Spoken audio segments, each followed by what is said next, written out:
Pike County Fiscal Court called to order. Madam Clerk, have a roll call. The members, please. Present. Mr. Anderson? Here. Mr. Johnson? Here. Mr. Murphy? Here. Mr. Robinson? Mr. Dotson? Here. Mr. Harris? Here.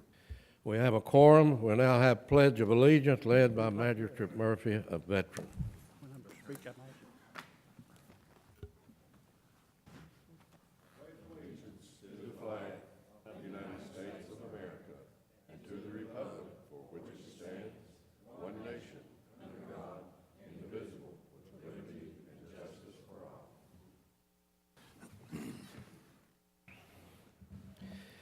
You have a copy of the minutes of September the 3rd in your packet.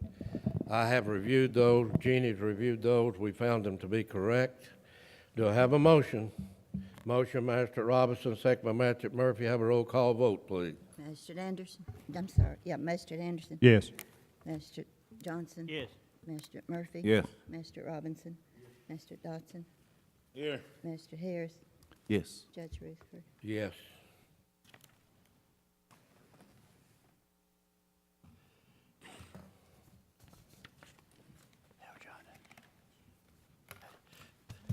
We have a group here to honor today, and it's certainly an honor for me because one of my duties is, that I take very serious, is being a member of the Pike County Extension Board.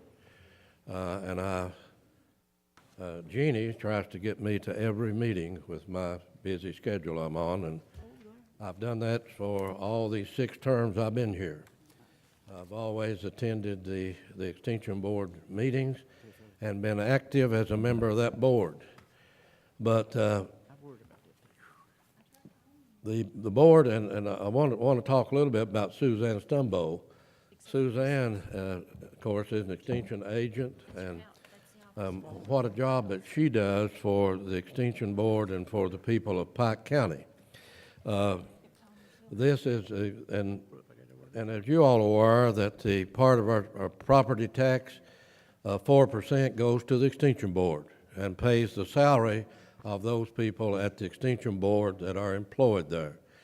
So it is certainly a pleasure today because we had, I mentioned to Suzanne Stumbo that the city, what a job they do. Hillman Dotson said recently at one of our meetings that we are blessed to come to work in a city of Pikeville. It's so beautiful.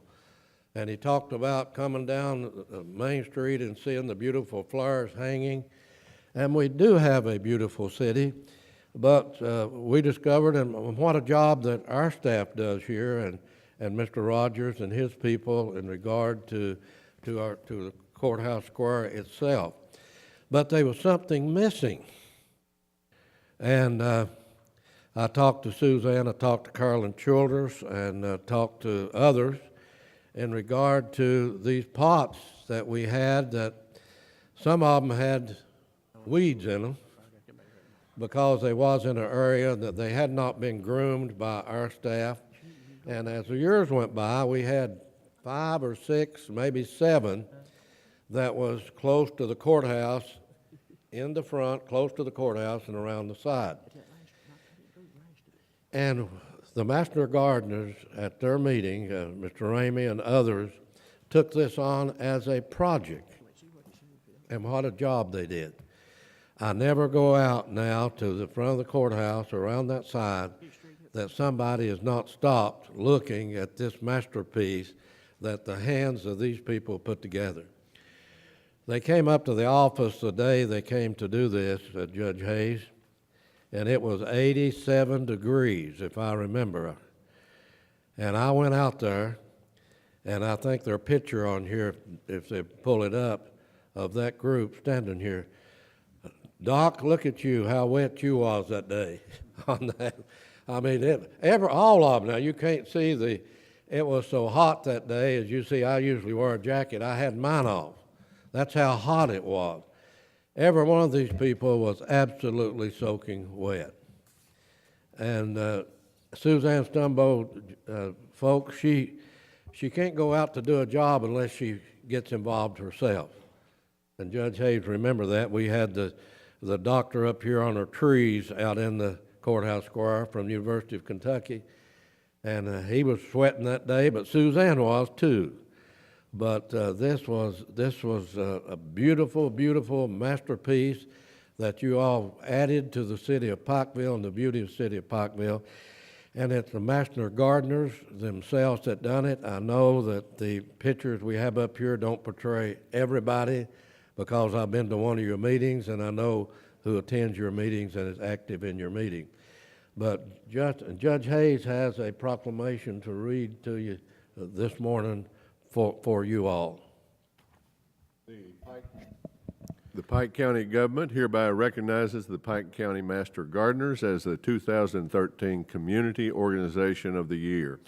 Whereas the Pike County Master Gardeners are volunteers who work in conjunction with the Pike County Cooperative Extension Office, Master Gardeners help the Extension Office better serve the home gardening public by answering questions, speaking to groups, working with 4-H, horticultural projects, participating in civic beautification, maintaining demonstration gardens, teaching plant sciences and horticulture, and in many other ways. Master Gardeners are willing and able to educate individuals and groups in gardening topics such as plant selection, composting, soil improvement, pest control, vegetable and flower gardening, pruning, and more. And whereas the Pike County Fiscal Court is especially grateful to the Master Gardeners for their great public service and dutiful labors in beautifying the grounds around the historic Pike County Courthouse and adjacent public buildings, and whereas Master Gardeners represent and reflect what is best about Pike County,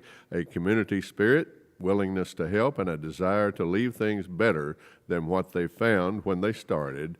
And whereas the Master Gardeners are to be recognized, commended, and appreciated for all they do to make the county that we all love an even more beautiful and desirable place to call home. Now, therefore, be it resolved that the Pike County Fiscal Court does hereby recognize the Pike County Master Gardeners as the 2013 Community Organization of the Year. Witness this my hand. This is the 17th day of September 2013. By and through Pike County Judge, Executive Honorable Wayne T. Rutherford. I would like for you that's present today to come up, and if you'd stand in front, and I'd ask the magistrate to stand up here with me, and TJ, you can get your picture and make that available to them, and so we can go on with our meeting this morning.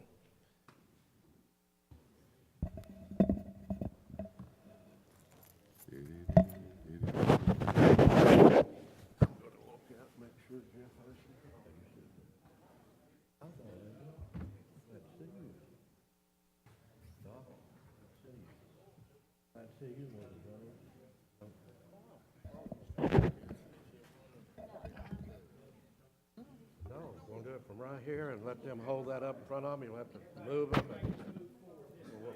Chris is tall enough to see over it, and I can get on my tiptoes if I need to.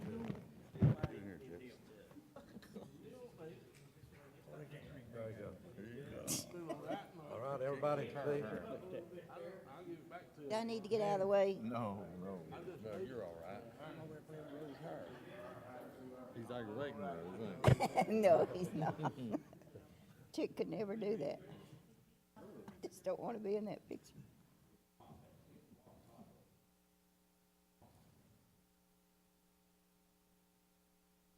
I thank you all for the job that you did. I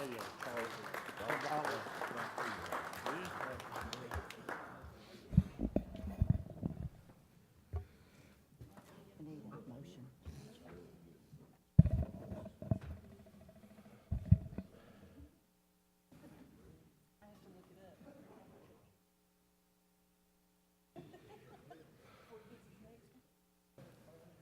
Oh, Lord. Judge, we'll need a motion on that resolution. Magistrate Anderson, we need a motion in regard to that proclamation, It's a resolution, Judge. resolution. Does Roland need to read that? Is that the bridge thing? No, just move to adopt the resolution. Motion. Motion by Magistrate Anderson. Do we have a second? Magistrate Robinson, have a roll call vote, please. Magistrate Anderson, Magistrate Johnson, Magistrate Murphy. Yes. Magistrate Robinson, Magistrate Dotson, Master Harris, Yes. Judge Ruth. Yes. Jeannie, are we ready for the National Preparedness Month? Do we have the other up on the screen? Yes, right there. There it is. Let me say that if you look at that, it's hard to see, and I want to make sure, Jeannie, that the magistrates gets a copy if they don't have it of this. This is a study that was done by FEMA from Washington and shows that Pike County, Kentucky is the way that we looked at it this morning. We're number 4 in the United States on a study done from 1953 to 2013 on disaster-prone areas in the United States. It's not a good designation, but Doug Tackett and we talk about it all the time. Are we going to have another flood? It's just when are we going to have another flood? If you'll look on that, and I want the magistrates, if they didn't get one in their packet, to make sure they have one before they leave here. 3 counties in California, we had 25 presidential decorations. You had some ties in that's above us, but this means that's why we spend so much time on preparedness and being ready. That's the reason that Doug Tackett's moving into new headquarters over in the Annex building. So we'll have more room, so we'll have more. That's the reason we're in discussions with the American Red Cross of locating over next to Doug, because they are a first responder, and they show up before anybody else. But we have this month is National Preparedness Month, and I'd ask Judge Hayes if he would read the resolution. The Pike County government hereby recognizes September 2013 as National Preparedness Month, where, as time and again, America faces crises that test our readiness and challenge our resolve, from natural disasters like hurricanes, tornadoes, and floods to shootings, cyber incidents, and even acts of terrorism. While the Pike County government is working tirelessly to avert tragedies, it is every individual's responsibility to be prepared. By planning for emergencies, individuals can protect themselves and their families while also contributing to their community's resilience. During National Preparedness Month, we refocus our efforts on readying ourselves, our families, our neighborhoods, and our county for any crisis we may face. And whereas the Pike County government is committed to preparing our county for the full range of threats. In the face of an emergency, we will continue to cut through red tape and bolster coordination. The Pike County Emergency Management Department has worked to build and sustain preparedness with private sector, nonprofit, and community leaders and all levels of government. We base our efforts on science, research and development, public outreach, and broad participation. We aim to inspire Pike Countians of all ages to increase their preparedness by moving from awareness to action. And whereas over the past year, ordinary Americans have stepped up in moments of trial and tragedy to perform real acts of heroism. Despite the brave action of first responders across America, neighbors and friends are often the first on the scene after an emergency, and circumstances can call anyone to become a hero. This year's National Preparedness Month theme, "You Can Be a Hero," asks all Americans to ready themselves to assist in case of emergency. Anyone can improve their preparedness by making or reviewing emergency plans with their family and by building a disaster kit with food, water, and essential supplies. Visit www.ready.gov or www.listo.gov to see which type of disasters are most likely for your area and learn more about what you can do to prepare. And whereas, as we reflect on challenges to our communities, regions, and our nation, we continue to lend our support to recovery efforts, and we honor our first responders by doing our part to build a more resilient America. Now, therefore, be it resolved that the Pike County Fiscal Court does hereby recognize September 2013 as National Preparedness Month and encourages all citizens to recognize the importance of preparedness and work together to enhance our national security, resilience, and readiness. Doug Tackett, would you tell the people on Channel 99 of how they can sign up and get the telephone call when we have a warning, and telephone numbers and so forth? They can contact my office, and I can give them the website to sign up on, or I can sign them up myself. Would you explain to them what that purpose of that is and that this court has put in place for the citizens of the county? This is a wireless emergency notification system that automates severe weather warnings and notifications to the folks that wish to receive them, and they can sign up at our office to get that done. They'll Would come you to give me them the on phone number? And it's our supposed phone to number be is 606 on this up here. 437-4126. Go ahead and repeat that number one more time. 606-437-4126. Hopefully, to TJ and Dan, that we get Pike TV to put that number up on there, and so that the people will have it also as they watch the television program of this court meeting. But that is the purpose, and it calls for a family plan, that families need to put together a plan of their own. And the four things that the proclamation needs to be set out, and I didn't see them on the proclamation, and if I had a copy of them, I would read them to you. It's something, Doug, that we've said all the time: get prepared, be prepared with communications, and do your own family plan. That's right. That's your four things that the purpose of this proclamation, that the purpose of it is for people to get ready with their own family, their own plan of what they do. And as I've said, we are flood prone, and we are going to have another flood. We're blessed that we haven't had one since we had two back-to-back, 09 and 10, and we haven't had another one. We've been blessed. But in the future, we know it's coming. Our people are resilient. They break our roads off. These floods do. They break our bridges down, but they don't break the spirit of the people of this county. And they come back, and we build back, and we go on. Motion to adopt. Motion. Motion by Magistrate Anderson to have a second. Have a second, Magistrate Johnson. Have a roll call vote, please. Magistrate Anderson? Yes. Magistrate Johnson? Magistrate Murphy? Yes. Magistrate Robinson? Magistrate Dodson? Yes. Magistrate Harris? Yes. Judge Rutherford? Yes. We need a motion to acknowledge the receipt of the Pike County Jail Commissary Report, and the jailer is present. He needs to, if he's already delivered it, I guess, to the budget office. If not, Yes, Judge, I think everybody got a copy. everybody got a copy in their packet?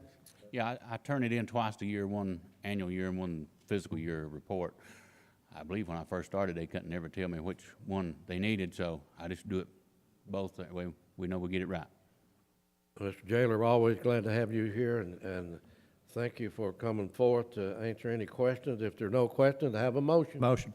Motion, Magistrate Anderson, have a second. Magistrate Murphy, have a roll call vote, please. Magistrate Anderson? Yes. Magistrate Johnson? Magistrate Murphy? Yes. Magistrate Robinson? Magistrate Dodson? Yes. Magistrate Harris? Yes. Judge Rutherford? Thank you, Judge. If anyone else needs a copy, I got a couple more copies here. Rodney, before you sit down, I'd like to say how much I appreciate you for the work that you're doing out in the county with your inmates. Without that group, I don't know what we would have done. You know, we had to cut back on our mowers, and them boys has just stepped in there, and Damus can probably tell you they really have done a good job and helped us out so much. And then this past week, they came over and they washed the outside of the courthouse down, cleaned it up good for us. And I just want to let you know in front of the court here how much I appreciate what you're doing out there for our county. Well, they appreciate getting out and doing stuff too, giving back to the community. Yeah, they've messed up, they're in jail, but they still like getting out and doing a little community service, giving back besides just sitting over there. Mr. Jailer, thank you. Thank you. We next have on the agenda the acknowledgment of the receipt of the Pike County Sheriff's 2012 property tax settlement. Do I have a motion to acknowledge? Got a motion, Magistrate Murphy, second by Magistrate Johnson. Have a roll call vote, please. Magistrate Anderson, Yes. Magistrate Johnson, Magistrate Murphy, Yes. Magistrate Robinson, Magistrate Dodson, Yes. Magistrate Harris, Yes. Judge Rutherford. Yes.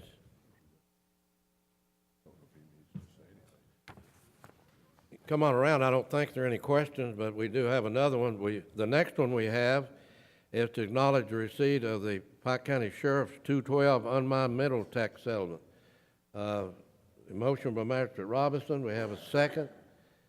Have a roll call vote, please. And then I don't think there'll be any questions. there's no This is questions. just I'll get out of the acknowledge. way. Yeah, the I've re- got, I just want to ask you filing why, oh, don't. I just want to make sure, anytime we get a report like this, I always like to ask if there's anything in here that we need to be aware of, anything that, No, it pretty much explains itself. First, page 2 will show the total charges and the delinquents and the exonerations and all the total credits, and show what the sheriff was in charge of delivering over to the fiscal court and the other districts. It should be pretty much straightforward. If anybody has any questions, I'll be glad to try to answer them. Same report we give every year, basically. no, I just always like to ask if there's anything that's, any red flags or No, anything that no, we not a- need to not be a thing. aware of, or anything we need to be made aware Of course, of. the state of Kentucky does an audit right behind us, so I think that's coming up soon. But no, not one thing have I saw Okay. needs to be brought up. No. Any other questions? If not, Madam Clerk, have a roll call vote. Magistrate Anderson, Yes. Magistrate Johnson. Yes. Magistrate Murphy, Yes. Magistrate Robinson. Yes. Magistrate Dodson. Yes. Magistrate Harris. Yes. Judge Rutherford. Yes. Judge, I think we need a quietus. Lucy would know. Mr. County Attorney, do we need a quietus like we do every year?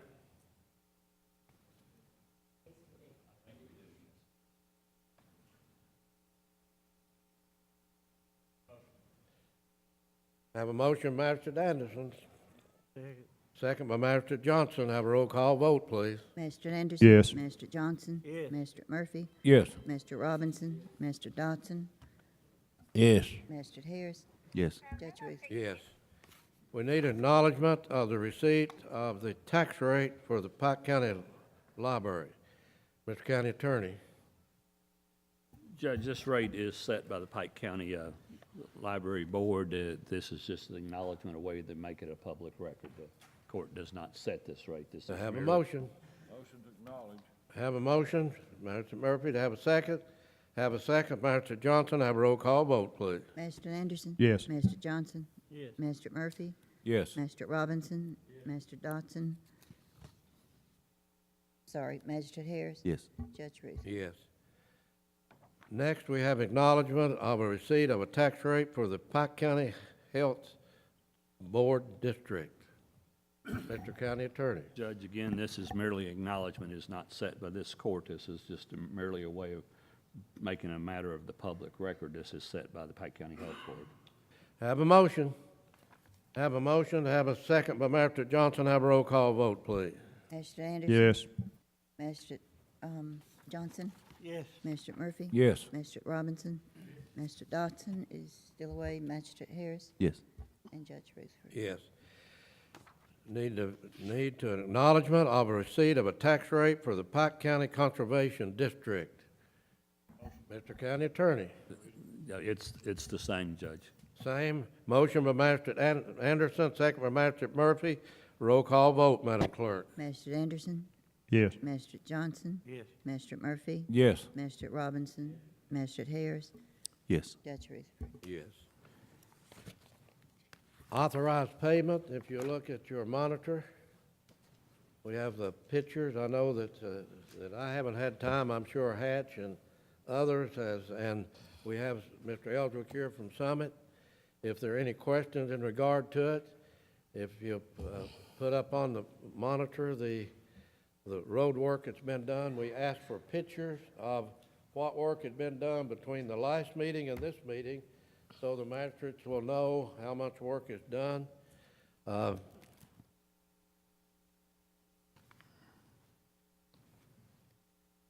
I don't see they have a breakdown. Jeannie, do you have a breakdown of that? I don't have on this before me on this construction contract. What is the drawdown? Is it 240,000 this time, Dan? 240,000? The bottom line, 284. 284, right here it is. 284.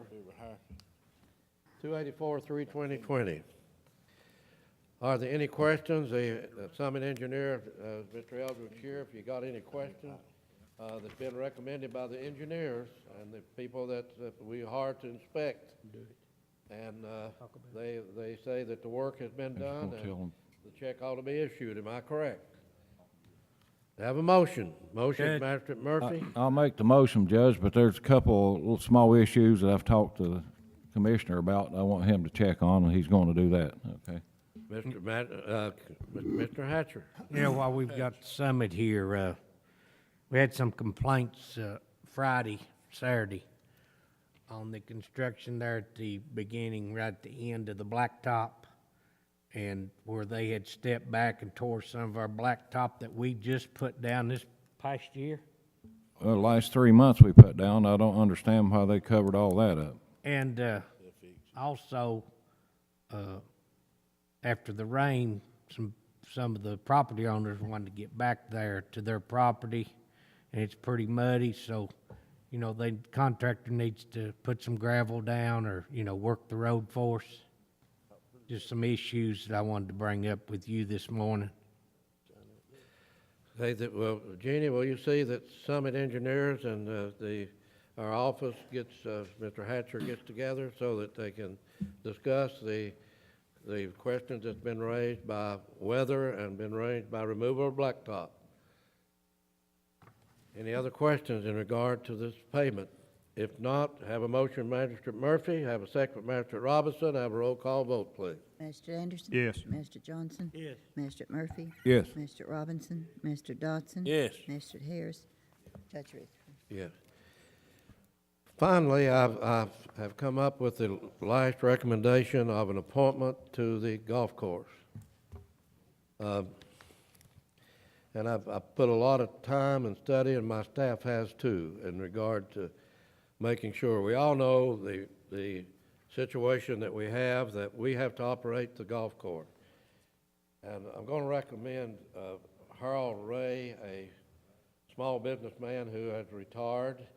He is a golfer. He's been active at this golf course. I talked to Harold yesterday. He lives right around the curve of where this golf course is located. He is very much interested in this county facility. He's a very astute businessman.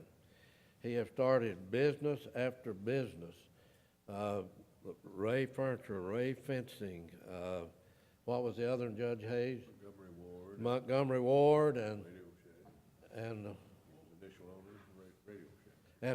was the original franchise owner of Radio Shack. Extensive in the business community, small businessman who can add to this board. When I called Harold, he said, well, before you even talk to me about, if you're going to talk to me about the golf sport, let me commend the court for the appointment of, the last appointment you made of the lady from Belfry who used to be the golf coach and who's retired. He said, I worked with her on the youth camp, and that was a great appointment to the board. And I said, well, I'm going to recommend you to the court to come on and help that board, because we now, the county, has to do oversight. As we know, Jack Sykes had done it all. Designed the course, was the construction manager while it was being built. He had trouble getting a quorum for the last year or two, yet he's went ahead, he's run the place. And we know what Jack Sykes' situation is today. We know that they have a new facility over there that we'll be having a groundbreaking on. And is that on the monitor? Jeannie, what date is that? Is it set? October the 2nd at 11 a.m. This court will be over, and the county will be over there to do the ribbon cutting on the new facility and the naming of the golf course, the new name for the golf course. So, I recommend, I'm sure, about the most beautiful golf course. And if you remember, that we had discussions about whether it ought to be closed or open. And then when we said, well, those leases was a 99-year lease, and you got a lot of years to go, you're going to have to pay the two property owners if it's closed. So, and realizing that all golf courses are somewhat subsidized, not as much as this one has been, I'll add that, but we're trying to bring that back in and control that with this board. If they are a proactive board, if they get involved, as you know, Jim Patton, and we approved it, management plan. This court, he came before this body with Mr. Sykes and this court. The management plan. Judge Hayes has got a meeting set, I don't know when it's set, today or tomorrow, with the employees over there, and the manager or the fellow that runs the golf course, Mr. Johnson, and to try to get them to understand. The board at their next meeting is going to take some action themselves in changing their bylaws, in putting in time clocks, make sure that the employees work 8 hours and not 4 hours a day, and get this golf course in shape. We've had a meeting for the court's information with the University of Pikeville. They attended a meeting the other day, and we talked to them about their commitment to have a fundraiser every year, since this court is the home course for the men and women's golf at the University of Pikeville. So they've not been able, to use this course because of the maintenance on this course. Now, this is a course that, under our local paper, that the best in the valley. People play Raven Rock, they play Stonecrest, they go to their private country clubs. But this course, at the beginning of the season, the people that play golf voted it the best place to play golf. Then, as the year went by, I understand the grass got so deep that they couldn't even use it to practice on. I think Judge Hayes will verify that. That's information that's been brought to us. So we're not going to tell the board. We don't tell a board or commission what to do. They run it. But we have to provide the oversight. And we're going to do that. And Jack Sykes has asked us to do that. He said that course will not last. When I'm gone, I'm the only one over there they've been listening to when they listened to me. And I'm gone. He said, I'm going to one more meeting with them. And then I'm out because of my health. So that is the report I want to bring to the court today in regard to the golf course, and recommend that we approve Harold Ray. He lives right around the bridge from the golf course. I'll second your motion, Judge. I'll make that motion, and second by Magistrate Anderson. Have a roll call vote, Madam Clerk. Magistrate Anderson? Judge, I'll just ditto everything you've said. I think that's a really good appointment. He's close to the golf course. He's an avid golfer. A lot of people have just a tremendous amount of respect for him, and I think he'll be an asset to the golf course. I think that's just going to be a really good appointment. Madam Clerk, have a roll call vote, please. Magistrate Johnson? Yes. Magistrate Murphy? Yes. Magistrate Robinson? Magistrate Dotson? Yes. Magistrate Harris? Yes. Judge Rutherford? Might add, once this court gets back in shape, University of Pikeville has said that they will have the fundraiser for us, and they will be using the course. And Mr. Hatcher, we welcome Harold Ray on with you as a member, and I think the new board that's been comprised with the ones that's still there from the old board can take over and run that golf course and run it in a business-like and a manner for the people of the county, which is a tool in our toolbox for economic development. Next, we have a recommendation, Magistrate Harris. We put that off on the courthouse annex, the Justice Building, the Hall of Justice Building, which is the name now. And the Hall of Justice, it's a little dark, but you'll see in the bottom part of the monitor Hall of Justice. That's what the state is going to remove off of it.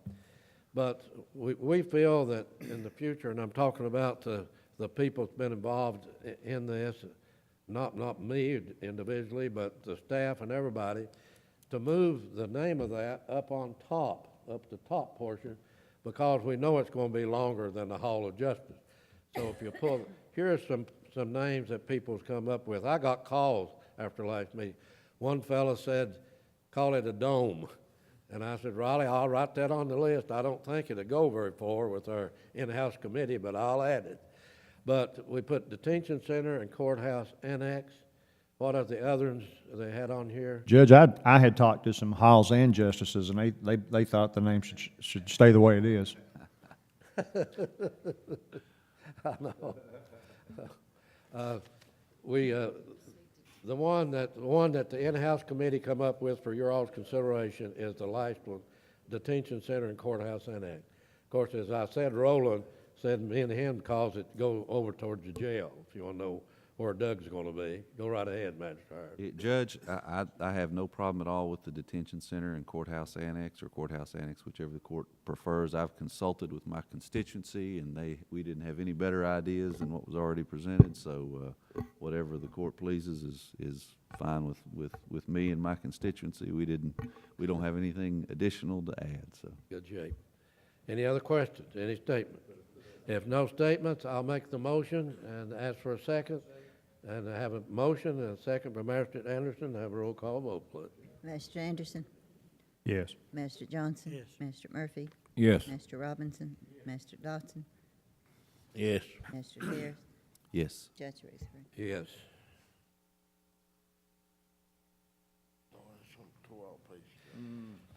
You all, what do we have next on here is the, the update in regard to the NRCS project and Dry Branch. We have some before pictures. That's good. We have some, they're still before pictures on the monitor.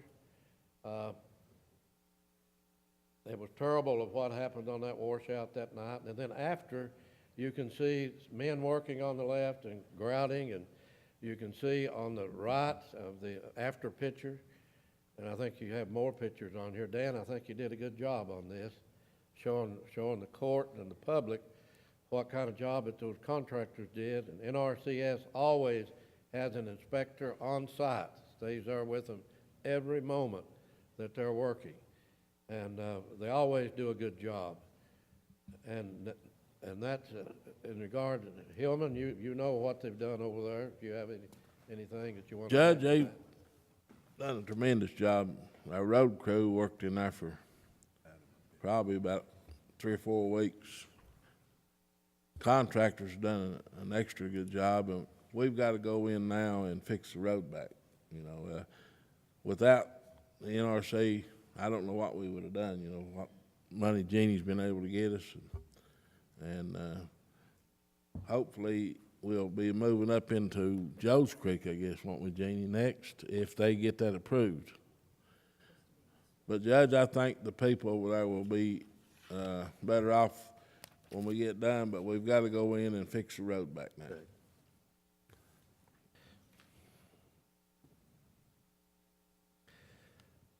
Next, we have the fall horse ride. Judge Hayes is heading that up for our in-house committee. And Judge Hayes, I think we have a committee appointed, and you have a meeting set for that committee. Dan, I don't know if we've finalized that. We're talking about Monday for our final meeting for that horse ride, which will be a 2-day event this year. And I want to thank Magistrate Murphy's road crew. They've done a good job on being able to get that road in shape for trailers to get in and out of the horse ride area. It will be on the 1,800-acre fish trap lease this year, which adjoins the area of 70 miles or so of horse trail that we have in the fish trap lake watershed that we have traditionally had our horse ride on. So we're looking forward to a great horse ride this year as we continue to try to move forward with this this activity to make it into one of the premier horse rides in eastern Kentucky, maybe all of Kentucky. We have the area now if we can solve a few logistic problems, and we've got a great committee of interested horse people, and they've been very active, and it's been a good joint effort by a lot of folks, Judge. Hatch, thank you for what you've done also, and Doug Tackett. We know we can't have these things out there without you all being involved in case of emergencies, and you all will be available up there during this horse ride. The horse ride has been moved. The trailhead is no longer at Lick Creek, folks. It's at Middlefield Fork. They will be, the Kentucky Department of Transportation will be placing message signs out on the road leading both directions, and also we'll have a message sign down at the intersection, and that will be on September 27th and 28th. It's beautiful up there. I had an opportunity to go. The committee held a meeting up on site, and Pat and I was able to go up there, and they had good cooks, and they had plenty to eat, and but this year's horse ride and horse trail ride, there are a lot of participation in it. A lot of participation, and a lot of people from the community. Next, we have to the 911 Remembrance Ceremony. Let me add that we want to thank the City of Pikeville for partnering with the Pike County Fiscal Court and Pike County government. We had a great crowd. We ended up getting started late and organizing it, but as usual, Jeannie helped pull it together and the staff, and we had a great ceremony honoring our police and our firemen, the first responders, and Doug Tackett's department and department within the city that they have. We had the county fire truck, city fire truck. We had the ambulances there. We had other equipment. We had the police cars, the city and the sheriff cars. We had the deputies in uniform. You should have pictures on here of them in uniform, the city and the county sheriff's office in uniform. And it was not a long ceremony. I thought Judge Hayes done a real good job. We thank Pike TV for covering this. It was an opportunity for us to pay our respects to those 3,000 people who lost their lives in 911. And Judge Hayes, if you have something else to add to that, you can. So it was a great ceremony, and thank everybody for your participation and for the help you got in bringing it together on a short notice. Hillman Dotson and I had the opportunity to be at the Hatfield-McCoy outdoor drama on the evening that they had the lady's name is Marcantel, who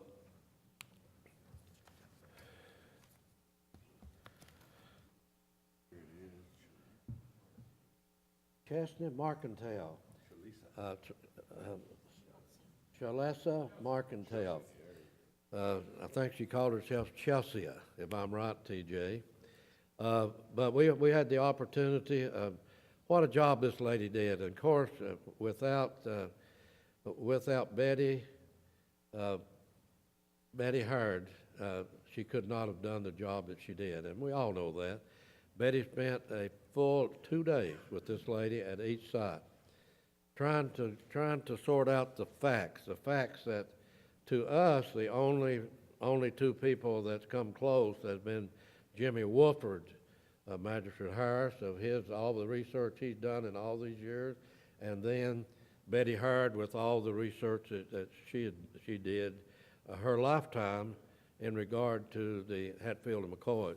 But we was able to be there. Was able to meet her husband. What is his name? He is with Barter Theater, and they asked if any of the court or any of us was over there to let them know to Barter Theater, because they would want to welcome us there to Barter. Both are connected with the Barter Theater. But to say, I'll let Hillman speak for itself, but But what a job this lady did. And you know, that was her first presentation she had seen of that work that she put together. And for that cast that they had over at that outdoor drama. So that, Hillman, you would, go ahead.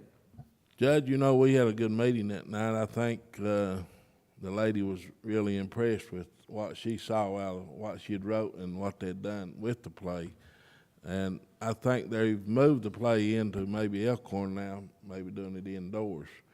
But this Saturday, starting at 12 over here at this theater, we're going to have a church social. Probably have about 10 or 12 different churches in there singing and having music, and might have some preaching, just according to what the Lord puts on their mind, I guess. What time is that? Starting about 12, and I'm going to fry some fish and chicken, and we're going to have a good dinner. And that evening at 6, they're going to do a show free of charge for the public, and it's going to be Honky Tonk Angels. I don't know if anybody's seen it or not, but they do it at Elkhorn now. So we're looking for a good day. Hope the weather will hold out, and everybody's welcome to come.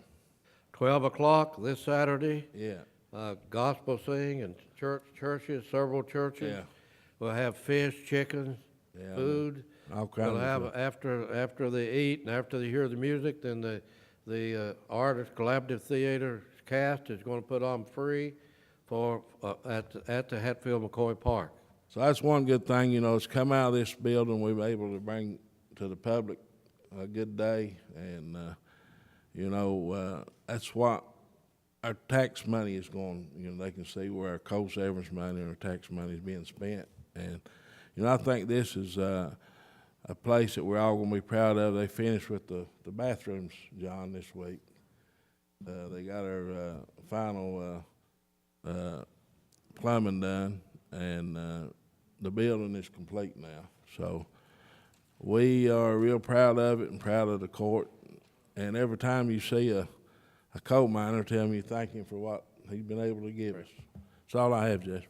Also, Magistrate Harris, Judge Hayes and I was pulled over on the parking area that's completed. We drove over on it, got out, looked at the sites, and it was really they did a good job. They got more out of there than we thought they would before they hit solid rock. Yeah, it's still a work in progress. It's not totally completed yet. We'd like to put another entrance in on the lower side, and then clean up a little bit around it and put some signage up. So it's not totally completed, but it was functional for the Hatfield McCoy Festival, which is what we wanted to try to get it open and so people could park there. But we still have some additional work that we're going to be doing up there to clean it up and make it a little more aesthetically pleasing to people and easier, user-friendly coming and going. Hopefully we can get some tour buses in and out of there. And so it's, Jeannie, would you put on the agenda of my meeting with the district engineer, the signage to go on that road to keep somebody, and we would like to have that road marked where people are going to have to be crossing that road, and we need the transportation department to put signage up. What Mr. Harris was talking about, the signage is going to be on the lot. Mm-hmm. What we want them to do is to put the signage out on the road to keep somebody from getting run over.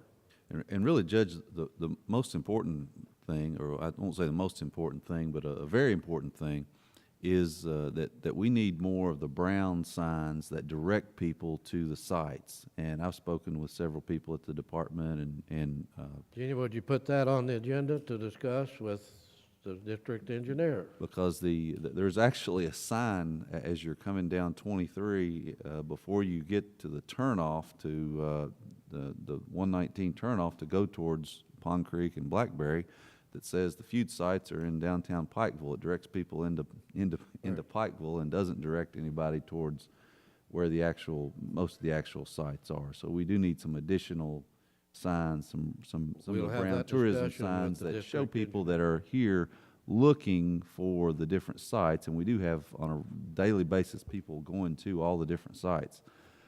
showing them where the different sites are. I think that's real important for our tourism department. Maybe can get involved and help facilitate that as well.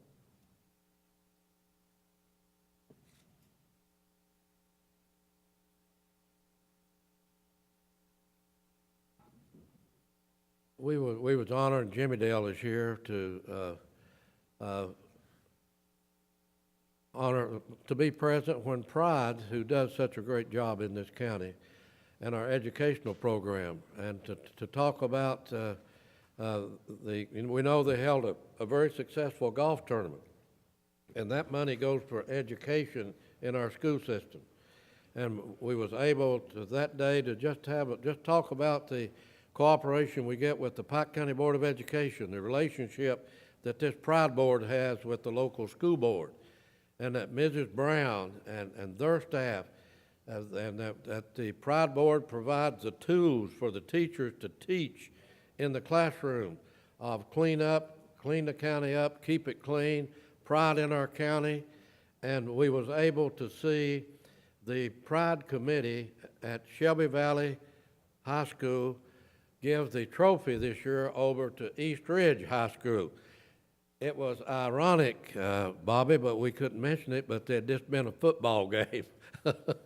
we didn't dare mention the football game because one team had led the whole game and the other team come up in the last minute and won, and I see Leo over here going like that. But Leo, we didn't mention it. We didn't mention it. I wasn't about to mention that, chick. But we was able to bring them in here with the Pride Committee meeting and to observe this. And it was a great day to see all these young people, as you see on the monitor, be involved. And Chris, it wasn't too many years ago we was doing this over in your area where they had been honored over here. And they're still, all the schools in the county, Carl, is a part of this. Every one of the schools in the county is a part of this. And I have discussed this with the new school superintendent, and he's on board with it. He said that he wanted it to go right on like it had been, and have this in every school that they could get it into physically, and where that they could make it work. Last time we talked about the bridges, and we didn't have the pictures, so Dan was tired of hearing me quarrel, so he dug up the pictures and he put them on here this time. So Hillman, here's the pictures. We had the before pictures the other time. Now we have the pictures after the bridges was done. So that's on Scott Fork at Bent Branch, and then you had the other bridge on Joe's Creek near Joe's Creek Pay Lake. Is that correct? That's it, Judge, and we've made a lot of people happy. Good shape. And Dan, thank you for listening to me and listening to me quarrel and then go get the job done. Habitat for Humanity. We know that, and we know that those of us who've been around a while remembers the two nuns, Carl, that came into Peter Creek, organized a Habitat for Humanity for Peter Creek, and how dedicated they was to this. And of course, as they grew older and they returned back to their home, and I think it was New York, wasn't it, Hillman, where they was from? And then we had the people in the community took over. We had Mr. Varney over here yesterday. What was his name? John Dougie was here yesterday. I know him. And then we had Russ Runyon here today, and Hillman. And we was just blessed that Habitat, they had in their original deeds, and the county attorney's office involved in this, the private attorneys out in town firm was involved in it, and they put stipulations in that deed, and that it could only be to a church-based group. Believe it or not, Pike County Housing Authority had organized a faith-based group. Am I correct? You might correct me, Mr. County Attorney, or Judge Hayes. You all worked on this. Judge, you're essentially correct. And actually, the Phelps Area Habitat for Humanity's articles of incorporation required upon dissolution of that corporation, and that's getting ready to happen. They were just waiting until they were able to convey this property pursuant to the requirements of their articles and their bylaws. But those articles required that this property be conveyed to a similar organization, that is a religious charitable organization which sole purpose was to provide affordable housing to the people of Pike County, and more particularly there in the area of Blackberry and Peter Fork. And we were fortunate in that the Affordable Housing Corporation had been established, as you said, and it fit exactly, a nonprofit. It fit exactly the legal requirements, and so, we were happy to use your good offices and our good offices and Magistrate Dotson's good offices to accommodate this for the people of Pike County. They get 400 to 600 college students, college and university students every year. They get the Southern Baptist, they get the Methodist, they get the Amish. There are other groups that comes in, and they have an agreement, the Affordable Housing does, with University of Pikeville, and they come in while the students are not there, and they rent their facilities for them to sleep in. As Magistrate Dotson and I was talking this morning when this transaction took place here before our meeting, they now will have, I think, there are 34 beds over at this facility with their dormitory there, their cooking facilities there. And they will have this, so they will be over there to send the work crews out. They won't have to send them from the University of Pikeville over there. They will be there. They can go across, Bobby, they go across Peter Fork into Peter Creek. They come out, go in Pond Creek. And that puts them out there where the work needs to be done, and it eases the pressure on all these that comes in here every year. So what Hillman and I was talking about, talking to Russ Runyon, who is the president of the Phelps Habitat for Humanity, who took it over when the nuns left the area, what he was saying and Hillman, we got to have somebody to help live on site and secure this property, because we know what'll happen to it if it's not. They was leaving us and going straight to the housing office for a meeting of this group to try to secure the property. I called Gay last week and said, get your insurance in place, your liability and your other insurance in place, because that's going to be signed Monday. So hopefully that will be done. This will be a great asset to the people who need their homes rehabilitated. We have a list of some 276 at the Housing Board today who are waiting on people to come in to do work when they ever get here, either this year or next year, to go to people's homes and do work on their homes for them. So it's a great program, and we're glad with Hillman and John Doug and Dan went over there and met with these folks and worked with them. We finally discovered that the Pike County Housing Authority had set up a separate arm of a nonprofit so that things in the future, if something came available, they could take advantage of it. Are there any questions or any statement in regard to that?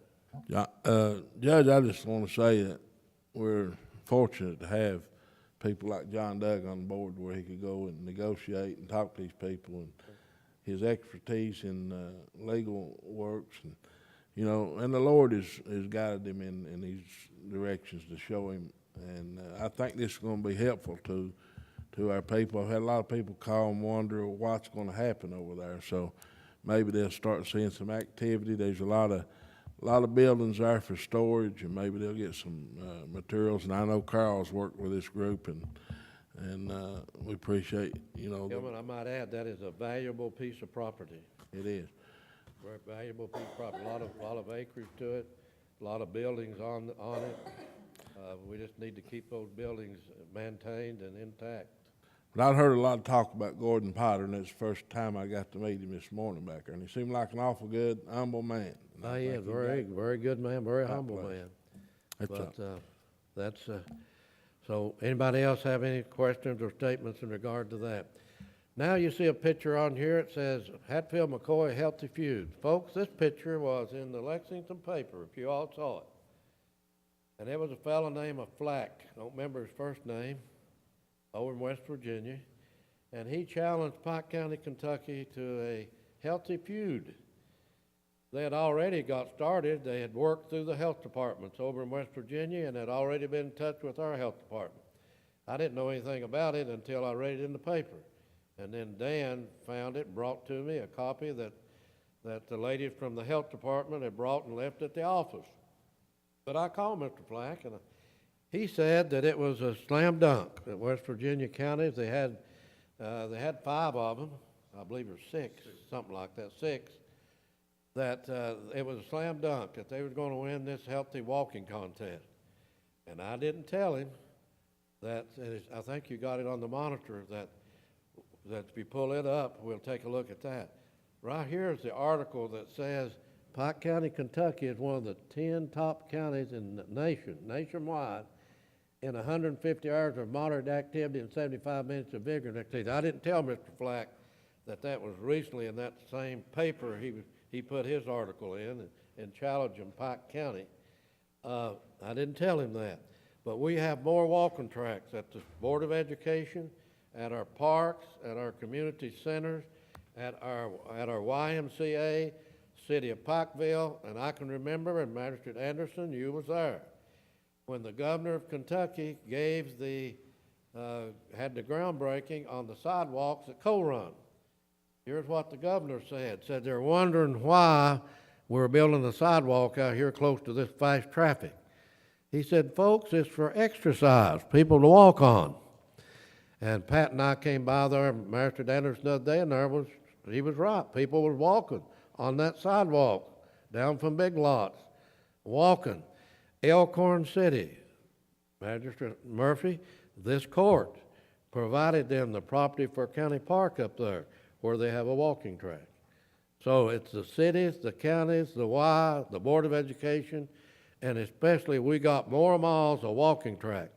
I spent, and Carl did yesterday, about an hour and a half of our valuable time with the health department group, calling people, saying Friday you had to have your captains in. And I talked to ARH Hospital, and I know that Dr. Johnson even has a walking club over there. And to get them registered, because we get credit for their miles. So hopefully with the health department's assistance and of getting the guidelines and understanding the guidelines, making sure we get everybody registered, that we'll win this. Call 437-5500 is the Pike County Health Department. If you want to put a team in this, it's 5 people up to 20. Am I correct? 5 up to 20, and the ones that's already out there walking can register their walking. I know when I walked for 10 years, 7 or 8 miles a day, I got out there early in the morning about daylight, and they was 15 or 20.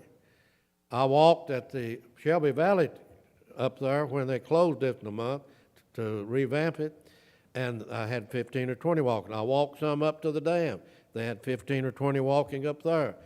So we are the walkingest county in America, one of the top 10.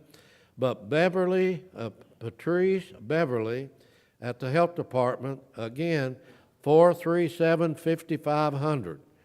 If anybody out there wants to organize a walking team, call that number and she will give you the guidelines. Get registered. I told Mr. Flack, I said, he first kindly said, now, where are you from? I said, I'm from Pike County, who you challenged in the paper. And I said, it's where most everything happened on Hatfield and McCoy.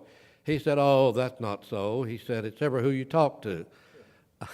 I said, Mr. Flack, if you'll come over here, we'll take you on the tour of the grave sites and even where the house was burned down. We'll give you a good tour. But I told him, I said, we're going to do our due diligence. So we, as a county government and this court yesterday, I said, we're going to assist you all at the health department because of their obesity and their diabetes programs that they have. They look at this as a health opportunity, and I agree with them. And we want new people in these walking teams. But we want these people who are out there walking today and is healthy to get registered too. So next is trick or treat. This year we don't have a big discussion because we always discussion when prayer meeting is and when the football games are on Friday night. We don't have that problem this year. This is a year that on Thursday, the 31st, called the city manager and he talked to the mayor and the commissioners. They agreed. Talked to Co-Run. Dan and them checked with Co-Run, checked with Mayor Elkhorn, and everything is go. So if the court, I'll entertain a motion that the county, that the day be set on October 31st, which is Thursday, from 6 to 8 p.m. To have a motion. Have a motion, Magistrate Johnson, have a second, Magistrate Murphy, have a roll call vote. Magistrate Anderson? Magistrate Johnson? Yes. Magistrate Murphy? Yes. Magistrate Robinson? Magistrate Dodson? Magistrate Harris? Yes. Judge Rutherford? Yes, I'll be meeting with the sheriff and his staff and the Captain State Police to ask that they run their cars during that 6 and 8 time period with their lights on them on the public road of the county. We try to do that every year, and the constables will be contacted. Last time we had the National Guard because they have an office here in the courthouse, and we failed to get their telephone number, if you remember. They are working several counties around us out of this office here, but they are a recruitment office. They are available when anybody, male or female, wants to call about recruitment. They are available for appointments if you call 606-585-7286 or 606-595-8415. And they'll be available to talk to you about recruitment. We all know what the National Guard has meant to us and keeping us free and secure since their role has completely changed in the last 5 to 7 years as we had the war in Iraq and the war in Afghanistan, and as we move forward as a nation, the role that the National Guard will play and how important they are. And that's the reason that we offered them a place in this courthouse. And also to say that if the funding becomes available, that we will have a National Guard facility in this county, and the National Guard will be, they have it in the governor, put it in the budget, send it to your budget. But Washington, and you're aware with what's going on up there now, they are deadlocked. But if they would get in the national budget, the $3 million of the local match for a facility at Somerset and a facility in Pike County is the money's in this year's state budget. If our congressmen can, if they can break that deadlock up there and the money can be allocated as pass-through money that come from the federal government. So that's all I have, and the next thing is the county attorney. Mr. County Attorney.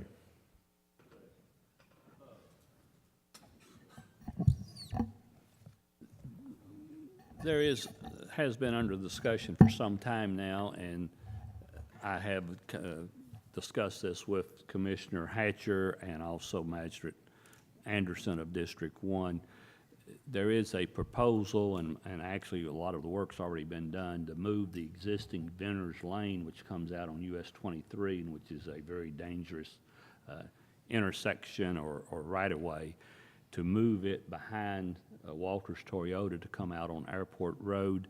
And for consideration today is a grant of it's a right-of-way agreement between Walters Land, Inc., a Kentucky corporation, and the County of Pike to give us a permanent easement to put a county road. The bridge is being put in. The road is under construction and will be paved by the state. And this merely indicates that we will accept the permanent easement and take the road into the county road system when it is completed. And I would recommend adoption of this Been agreement. several meetings with Hatcher and the county attorney's office and Bobby and the Walterses.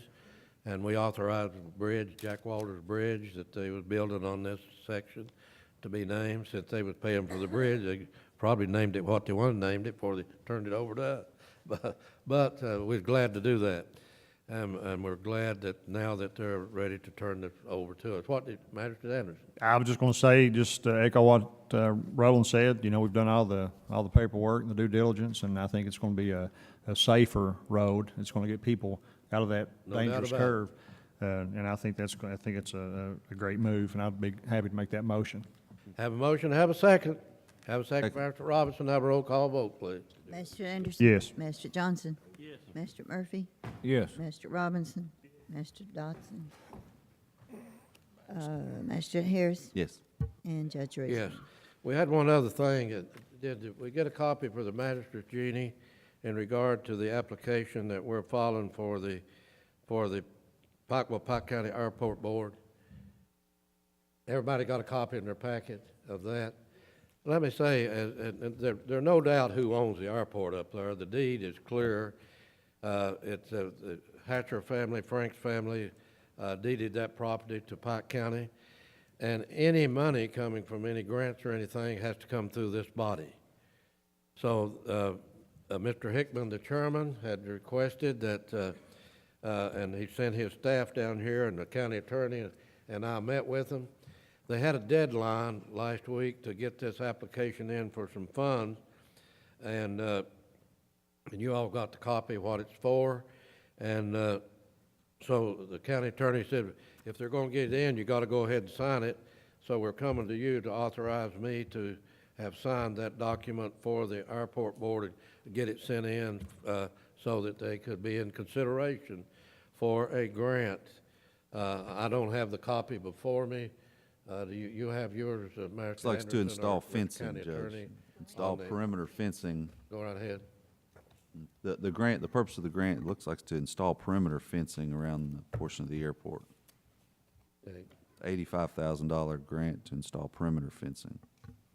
So based upon the recommendation of the county attorney and the fact that it had to get sent in by the next day, I fixed my signature, Bobby, and my hand worked on it to make sure that they was in consideration for a grant.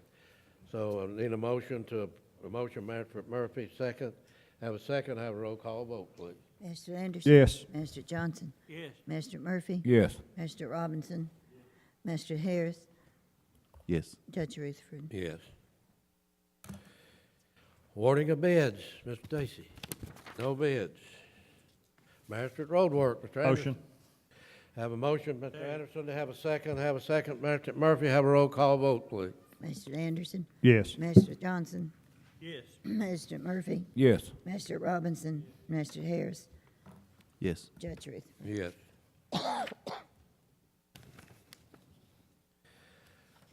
Magistrate's comment, Magistrate Anderson.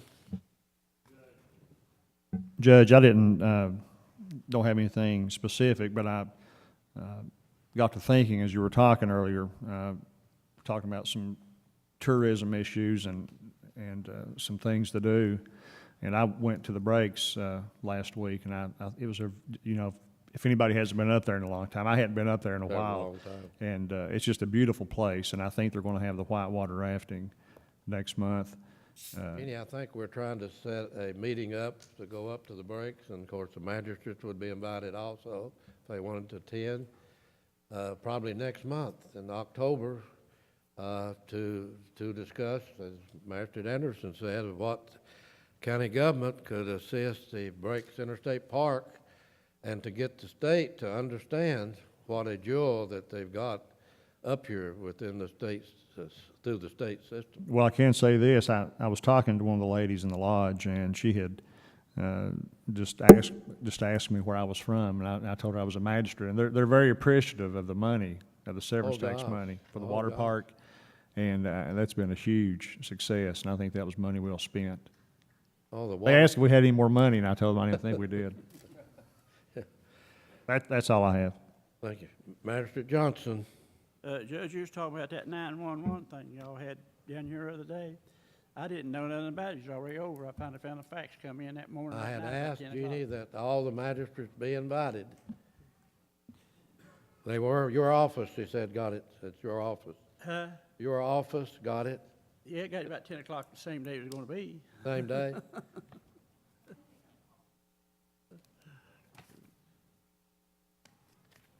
And I had two neighbors up on Lawn Fort, two coal miners that died last weekend, and they have big families, and they're young coal miners, and they both were retired, and both of them died this past weekend. We buried them. It was out of an awful good family, and there was a lot of people at the funeral. Well, that's good, that people respect the work that they do. Magistrate Murphy. Yes, Judge. A while ago, you mentioned constables. Didn't the constable in District 3 resign? We haven't got anything at all, no, Huh? no. No, I just heard that then. Yeah. Then the other thing too, another sad situation, McCoy Elkhorn, they're laying off around 500 people. They're and ran- don't know how ran long, off. you know, and everything. Give me the figures. I've talked to Mr. Taylor, called me this morning. They are furloughing. I got the figure on here. I want to give out the right figure. 279. They are continuing to work 41. They intend to open back up. That's their intent. I asked Mr. Taylor, and he said he is very hopeful that that James River can get organized within the next few weeks, and that they would begin production again. He said that they furloughed these people so that they could keep their insurance and everything intact, because they have not fully decided to close down the mine. They are retaining the 41 workers to just like they come to work every day and to go in the mines and make sure that all the safety regulations, state and federal, is complied with. So if they call them back, they can start back to work immediately. He said that that is the positive that comes out of their news release that they released from Richmond. He said he called Richmond yesterday afternoon and said, you're going to have to put out a news release immediately. There are rumors all over the place, and you need to put it out correctly. So he told me that the information I give you from the top of my head, I gave it to him to write it down to make sure we had it correct of what he told me, but that's what I remember he told me on the telephone this morning. That 41's been retained. They hope to call them all back, and that they're 279, if I'm correct. Not 500 as we hear. That might be 500. That was James over, River total it's over somewhere Pike else. County and all the other counties and things But too, what only that's talking here, about. that was that number. But we so- just hope and pray that things can get Well, worked we out. hope and pray, Magistrate Murphy, that things get better. We do know yesterday that they have orders for October, November of 6 trains in October and 4 trains in November. Now, they've got that. That's on hold right now. They're in negotiations with the people they have the contract with. But you can't lose $10 and something a ton and still be producing coal. And that's what Charles Carlton told me yesterday, that they was losing per ton. And so they had stopped the bleeding and backed up, taking a look at it, hope to readjust, hopefully, he said to please, everybody be positive, and let's pray that they can get open back up, get started. The other good news was that Charles Carlton informed me that the Bristol paper carried an article over Sunday, and Sunday it said the Southern Mine Corporation over in Virginia called back 400 and some miners. They got a contract in Germany with the steel mills and others in Germany, and were calling everybody back. They shut their operations down 6 or 7 months ago, and they're calling them all back. So as we've all said, when we build back, we're gonna build back through the export market. And by the way, I was down Brushy and I saw the new mine open, and they was working last Saturday. New Ridge Mine, one of those 7 mines, was gonna open. It's open and producing down on Brushy. Saw the signs, Bobby stopped and watched them hauling, moving, working. So in one of those 7, I can tell you, I saw it, it's open and producing. So it's not all bad news, so let's pray. It's a tough time for our coal industry, the Obama EPA. The war on coal, as we know, only ended up on Pike County, eastern Kentucky, and West Virginia. Everybody else was waived. The sad thing is, they can mine any way they want to mine, but EPA has killed the coal market. They can't sell the coal. It's going to be a export market. Rod Magistrate, Dodson. Judge talking about the mining, I heard one company over at Phelps had a permit, and they're getting ready to go into the mine. They come find out there was some bats involved in it, and they have to do a study now. The EPA does, before they'll give them a permit to mine the coal, so they'll protect the bats. You know, this country is in awful shape ever was. It's taking care of the bats and letting the people go. Yeah. And, you know, I just can't figure it out myself, but the Lord will one of these days. He'll straighten it all out. But I've got a few things. Joe's Creek, Jeannie said, was looking to get maybe released this next week to start work on the slip where the bus is not traveling up there. Just want to let the people know we've not forgot about it. And then we had a little incident over at the Phelps Courthouse a few weeks ago. This lady lost control of her vehicle and went about 3 steps high up on the porch there and tore out our banisters. But, you know, we're in the process today of getting them put back up.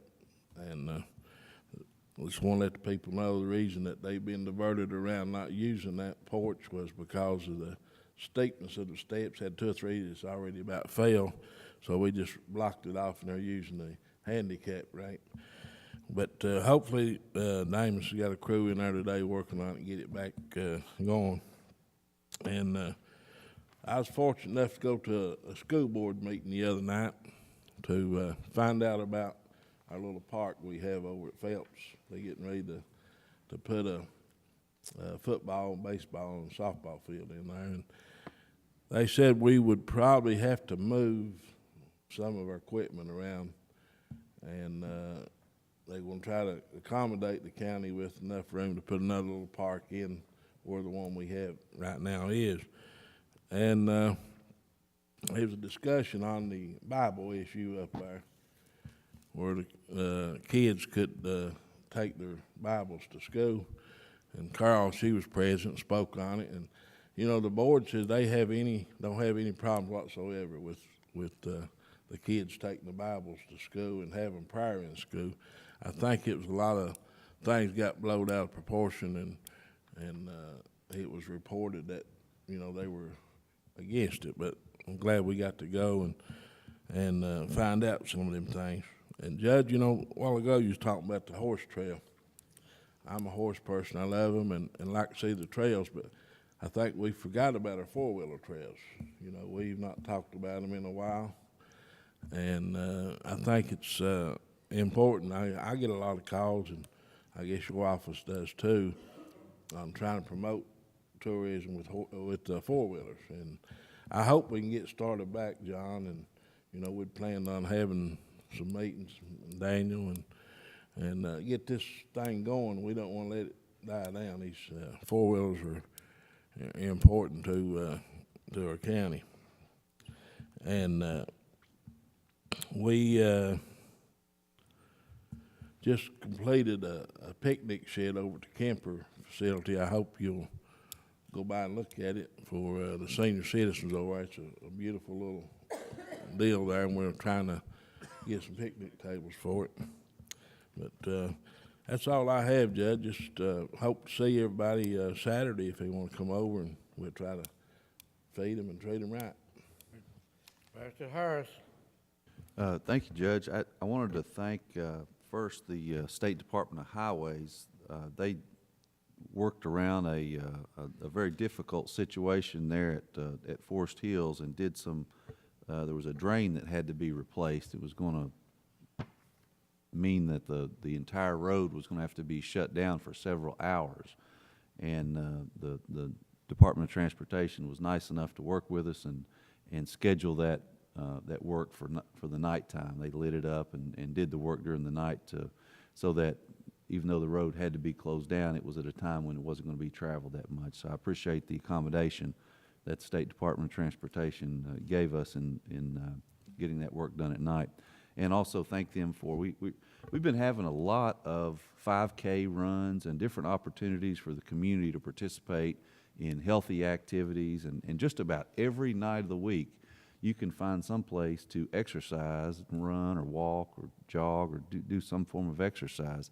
And this is just a trend that's kind of taken off in the last year or so. And I guess I attribute a lot of it to the success of the Hatfield-McCoy Marathon.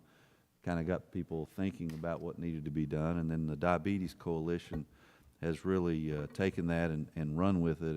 And really our community, the whole community is really so much more involved in exercise and health consciousness. And I appreciate that. But I'm getting to another reason why I want to thank the Department of Transportation. They came and mowed a particular area where one of the runs was going to be this past week, and I appreciate them coming and getting that done. We also have a couple new businesses that are opening up in our district, and I wanted to mention them. One is the Sam's Hot Dog Stand there at Belfry, which is getting ready to open up. And we've got a new doctor's office and a gym that's going to be opening up between Belfry and South Williamson. So some little bit of economic activity going on there that we're proud of, and that's all I've got.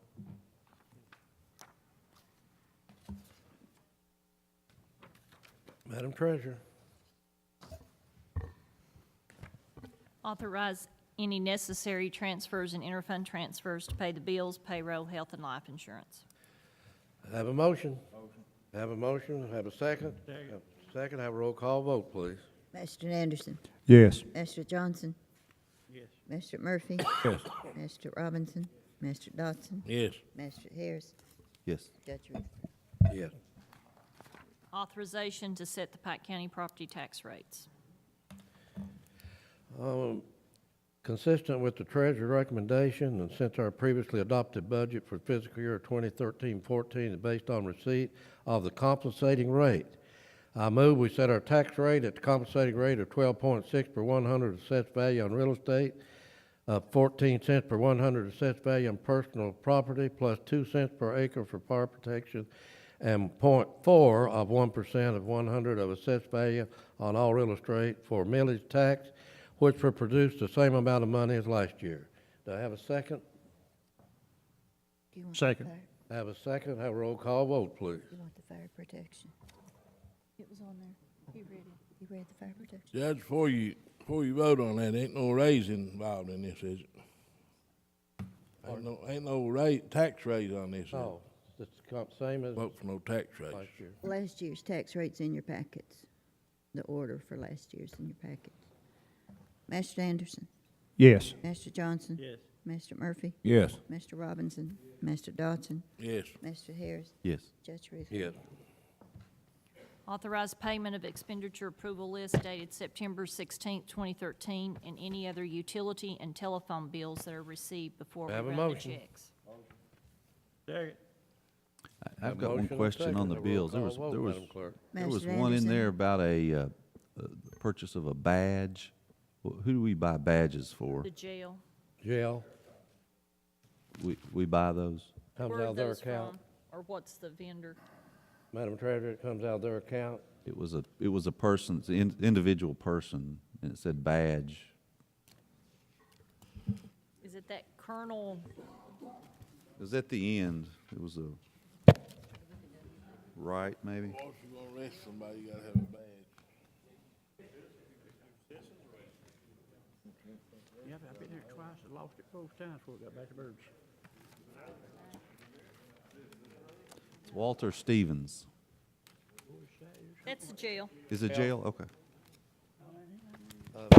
Madam Chair, that comes out of the jailer's account? Correct. Okay. I'm gonna start over. Magistrate Anderson? Magistrate Johnson? Yes. Magistrate Murphy? Yes. Magistrate Robinson? Magistrate Dotson? Yes. Magistrate Harris? Abstain. Judge Rutherford? Yes. Authorize the following checks in the amounts.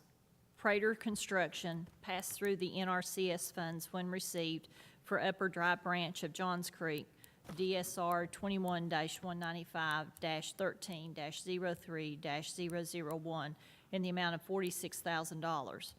York Smith Trucking, pass through NRCS funds when received for Lower and Left Fork of Dry Branch, DSR 68-5C 16-13-061, $41,300. Red, Brown, and Williams, pass through NRCS funds when received for residential narrative real estate appraisal reports for Gregory Neal Anders, $600, and Juanita and Jean David Meeks, $800, for $1,400 total. Do those and I'll do the other ones. I have a motion and a second. Have a roll call vote, please.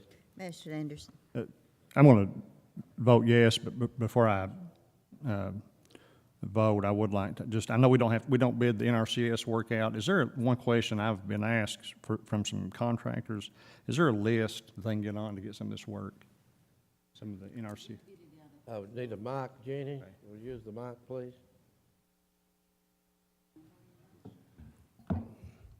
If it's emergency work, we get quotes, and we try to go with the lowest so we can, make sure it don't come out of your road fund if we don't get enough money to cover the work. If it is non-emergency, which we're getting ready to have one come up, it is bid. And if anybody wants to get on the call list, or they can call Frankie. He's the purchasing agent, and he handles that with myself. Are there any criteria that they need to have or meet? Just know how Liability to do the insurance. work. You hit it right on the head and they know how to do the work. So they just need to call Frankie if they want to get on? Okay. We'll be having one right now in the Pico Hollow. If it's emergency work, he don't have to bid it out. If it's non-emergency, he bids it all out. Am I correct? Yes. Okay. Okay. But Jeff, Jeannie has, took people in that's called over and want to get on the list. She sent them bid packages, so the contractors, all they have to do is contact Just make her. a phone call And she'll, You gotta go through our purchasing agent, and then you gotta be listed as being certified by NRCS. Okay. What do they have to do to get certified? That's what Jeannie told me how it works, Bobby. I think the deal is there's, just make sure that there's something about maybe that they don't have any bad past problems. Okay. they have to prove it, don't they? Yeah. But Yes. Okay, that's all I have. that's a good question. Okay. I didn't know the answer, and I told them I would ask. I didn't. Yeah. How do you determine what's emergency and what's not emergency? Well, that picture you seen a while ago about Dry Branch, that's where they come in. The NRCS determines that. We don't. They come and look at the projects, and then they tell us if they feel it's an emergency, they deem it be an emergency, and we go ahead. If it's non-emergency, which we've got 2 projects that's been on the list for about a year now, and we're getting ready to bid Pico Hollow. Frankie is getting ready to bid Pico Hollow. Magistrate Johnson? Oh, I'm So sorry. if NRCS deems that it is an emergency, that means we don't have to bid it. Correct. Right, Roland? You have 10 days after you sign the contract. Well, but if Dry Branch is that, When is the 10-day? I know we discussed it a little Dry bit Branch, if I last can year. help clarify it a little bit for you, Chris. Dry Branch was completely washed off from the head to the mouth. So that's been about 2 months ago when we had all that flash flood. And you probably said. But anyway, Yeah, I think we were in Louisville, actually, when it they happened. came in, we went in immediately and started opening the roads up, clearing them up, and getting people in and out. So the next day, the NRCS came in and they looked at it. And they said, we don't know whether we'll be able to help you or not. We'll have to have a meeting on it. And they took pictures. And what they do, they stabilize the creek. They don't do any road work, but they do creek work, stabilizing the breaks, and they paid 90%. We paid 10%, and it's got to be approved through them before Jeannie can get the contractors come in and pick up a bid package. And then at that time, they all have a meeting together, don't they, Bob? Yeah, I And think Okay. determine. If there's a storm event, they determine there's a storm event, then they come to the county and on Frank's referrals or any of the magistrates or anybody else, if we get that, we have a list. They go out and look at those. They determine what they want to fix, and they determine if it's an emergency. They determine if it's not an emergency. Then they go back, and it's been taking them a while this year. It's not like it's been before. It's been months, and we need to do Joe's Creek, and they still don't have it approved, but I'm hoping we'll get it approved this week. They determine if it's an emergency and so on, and then they get the money approved, and then we do quotes. We just bring people together and try to get the best price, because if we don't meet what they're gonna pay, it comes out of your road fund. So they, like the example Hillman cited, they came in, I know Frankie, you mentioned something about 10 days. Is that 10 days from the date of the event, or from 10 days from the?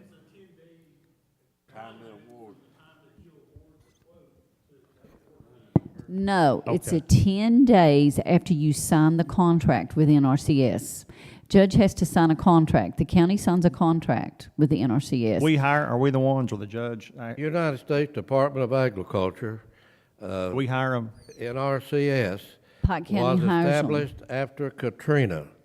FEMA done such a poor job in the South. Congress took as Magistrate Dotson said, and Jeannie, they took the streams away from them.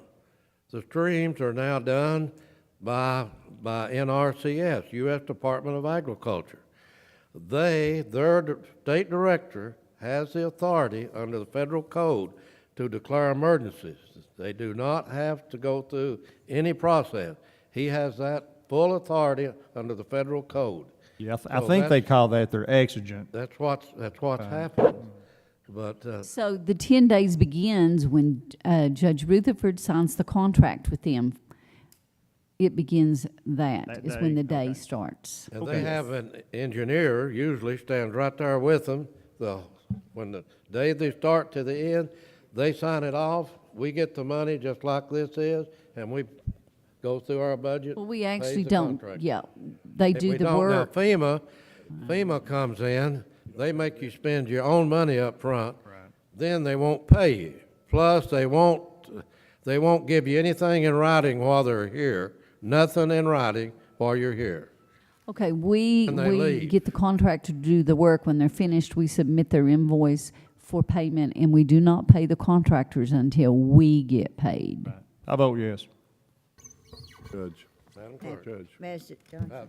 if I may. Let Judge Hayes, I think he has a statement. I had one contractor contact me and say, well, why didn't I get an opportunity to do some of the work on Dry Branch? Now, what I'm here, I didn't really know the answer. I said, I'll check with Jeannie and get back with you. I don't deal with that on a daily basis, or don't deal with it at all. But what I'm hearing today is that any contractor can contact Frankie Stacy, our purchasing agent, and get on a list. Is that right, Jeannie? All right, and they would call, what's your number, Frankie, where they can get on that list so that we don't have this arise in the future. Give them the judge's number, 432-6247, judge's office, and we'll transfer you into Frankie Stacy and tell them you're a contractor and you want to be put on the list to be considered for NRC work. Now, I hope I'm stating that correctly, so it won't come up again. That's Is that how it right? works, and they call their list a certified list, but it's just our list Okay. that we submitted. And John, I'd like to also add, Jeannie said these projects were so big on Dry Branch, they decided to give it to two contractors. Is that right? So they Jeannie? get done So they 10 get it days. done in 10 days. Yeah. So they divided the work up and had two good local contractors right in the area that done the work. You know, it wasn't outside. Yeah, I've actually been on their website, and they do some huge projects. I mean, multi-million-dollar projects, and they get done within this time frame. And I think that was just some of the confusion. Madam Clerk? Oh, yeah, it's not Mr. little, it's not Johnson? three, it's not with 2 employees, Mr. Johnson? 200 employees. Well, Mr. Murphy? Mr. Robinson? Mr. Dotson? Yes. Mr. Harris? Yeah, I'll just say before I vote, I appreciate the contractors and, for doing the work, and I appreciate NRCS for being available in Pike County to Gosh, do it. yes. It just always makes me nervous when we're in a situation where we don't bid something out. I want to make sure we're doing it right. So that's the reason I'm questioning what's going on. So I vote yes. And Judge Reed? Yes. The Madam next Treasurer? three are for the Raccoon Hazard Mitigation Grant Program. The first invoice is to pay Norman W. Preston Jr. for asbestos survey on 9 houses on Zebulon and at Angela Street in the amount of $4,698. The next is to pay Summit Engineering $15,000 for services for the Raccoon HMGP. The next is to send the check to Frank Nall to pay all the people in disbursements 10 through 18, which is the amount of $814,315.46. And I'll read each disbursement. The first one, disbursement number 10, is the purchase of Urban Adkins property at 174 Angela Street. The total amount with all the Frank Nall's cost and property owner is $80,752.73. Disbursement number 11 is the purchase of Kevin and Jennifer Lockhart at 60 Angela Street. The total with Frank Nall's closing and title insurance and purchase is $125,042.76. Disbursement number 12 is Sam Ritchie, 5528 Zebulon Highway. Closing costs, title insurance and purchase of property, $80,752.73. Disbursement number 13, James and Jennifer Mink, 124 Winds Branch. Closing costs, title and purchase of home property is $192,112.73. Disbursement number 14, Bobby Phillips, 28 Zebulon Street, $79,012.73. Disbursement number 15, Alan Ross Phillips, 137 Angela Street, $82,057.73. Disbursement number 16, James and Betty Mullins, 156 Angela Street, $79,012.73. Disbursement number 17, Anna Lou Thompson, 196 Angela Street, $50,389.73. Disbursement number 18, purchase of Brian and Donnella Stanley, 5350 Zebulon Highway, $45,181.59. We send the check to Frank. He'll take his closing cost and title insurance and take care of closing all the purchases of the properties for us. It's pass-through money from the grant we got through FEMA. It's handled by Jimmy Kaiser's office with the assistance of Summit Engineering. Any questions, or if no questions, have a motion to approve the pass-through funds from FEMA for relocation of people out of the floodplain. These people are primary at Winds Branch, if I'm correct. Zebulon Winds Branch both. Judge, talking to Jimmy, he said this will just about take all the houses out of the Winds Branch when you cross the tracks there on the left of Angela Street. And that'll just about eliminate all the flooding. I don't, how many houses is left, Jimmy, after they get through? Just very few? Pretty well, that back street will be about all 7 left. I'll make a motion that we go ahead and do that, because these people are way late getting their money. Magistrate Murphy, have a roll call vote, please. Magistrate Anderson? Yes. Mr. Johnson? Yes. Mr. Murphy? Yes. Mr. Robinson? Mr. Dodson? Yes. Mr. Harris? I'm going to vote yes, and at the same time thank Jimmy Kaiser for all the work that he did in applying for this money, and the work there's been a lot of paperwork involved in getting these things pushed through on behalf of the county. And so, Jimmy, we just appreciate the work that you did on this project. So I vote yes. Judge Ruth? Yes. The final one, Frankie brought it to me this morning, is to pay Larry Young the final payment on bid 22, 2013, plus additional work at the Hatfield-McCoy Park bathrooms in the amount of $26,049, but that is contingent upon Damus signing off on it. Have a motion. Motion by Master Dotson. Have a second. Have a roll call vote, please. Did you put the amount? $26,049. Okay. Master Anderson? Yes. Master Johnson? Yes. Master Murphy? Yes. Master Robinson? Master Dotson? Yes. Master Harris? Yes. Judge Ruth? Yes. Authorize registration and lodging for the County Judge Executive Wayne T. Rutherford to attend the Kentucky County Judge Executive Association's 14th Annual Members Only Fall Retreat, October 16th through the 18th, 2013, at the Kentucky Dam Village in Gilbertsville, Kentucky. Motion. Have a motion. Have a second. Have a roll call vote, please. Master Anderson? Yes. Master Johnson? Yes. Master Murphy? Yes. Master Robinson? Master Dotson? Yes. Master Harris? Yes. Judge Rutherford? Yes. Authorize the County Judge Executive to sign the 2013 HIPAA privacy rule modifications to existing business associate agreements with Keiko Peel and Holland for insurance. I may want to attend that, but I may not. I may want to send somebody from the budget office or from my office to it, because they probably get more out of it than I would. You just have to sign something. Go ahead. Motion and You just have to sign something, Judge. Right It's ahead. just a contract that we have to have on file with them. that'll be fine. Go right You ahead. just sign it. We need a second.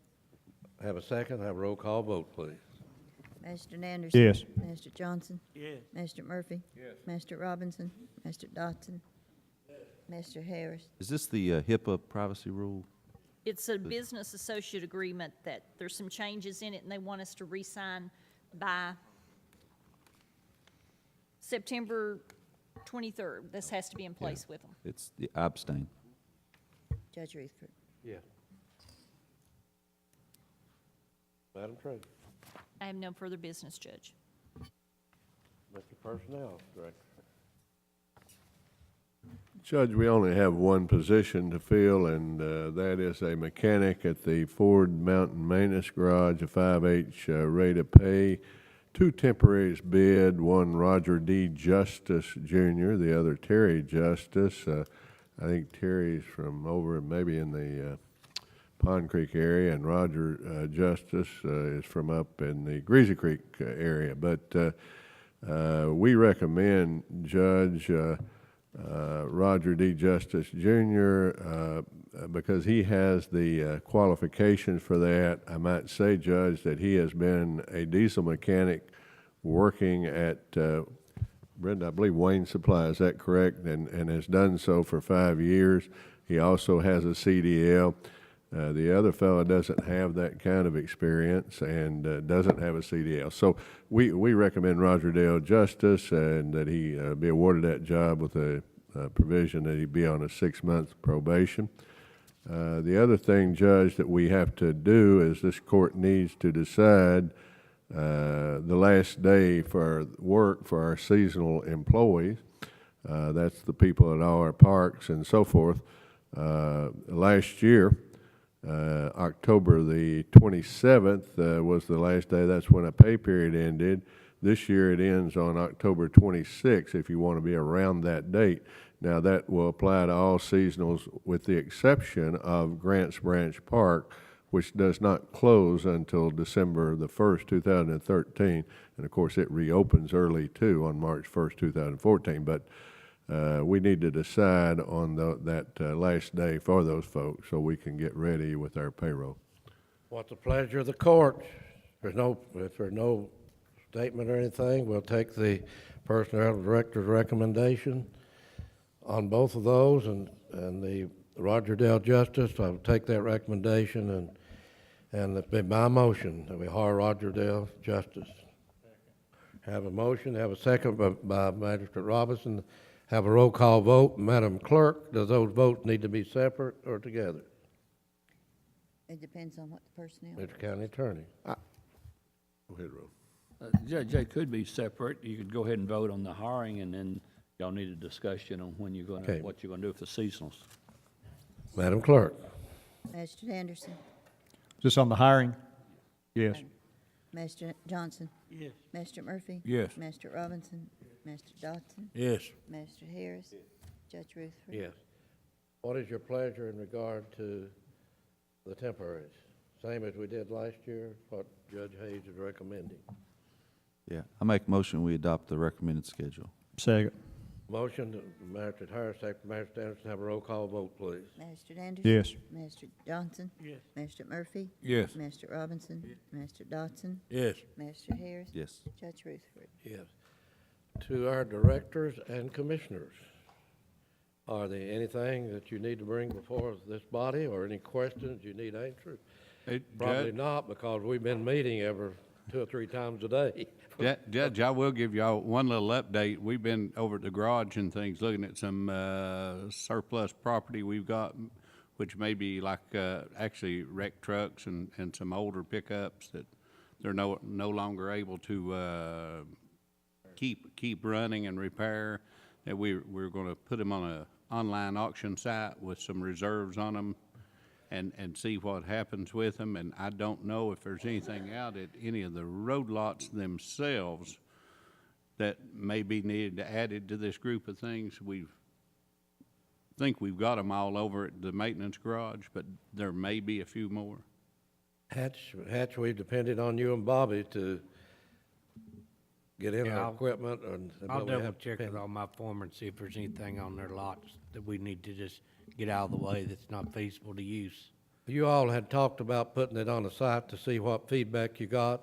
We That's- also have been talking about, both of you have talked to me about going to the junkyard directly and not involving the middle person in, because we've been selling certain pieces of equipment, Master Anderson, and they don't come and get it, the junk dealer comes and gets it. The good thing we've been able to do on this online auction is we can put a reserve on the things, and if it doesn't meet the reserve, it doesn't go, which our other auctions, if they bid $20, they've been picking some things up for Now, $20. This, Bobby, goes to We've Judge eliminated Hayes that and problem. you. We need to include in your auction all of that equipment up in the circuit court clerk's office, especially those storing cabinets that roll.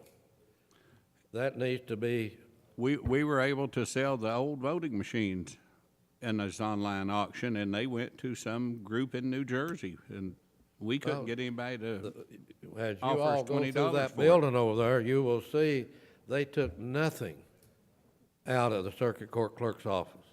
All of the shelves, all of those huge sliding of storage, Doug knows, they're over there working. We need to put those, as you do that, put those in that auction also. We'll do it.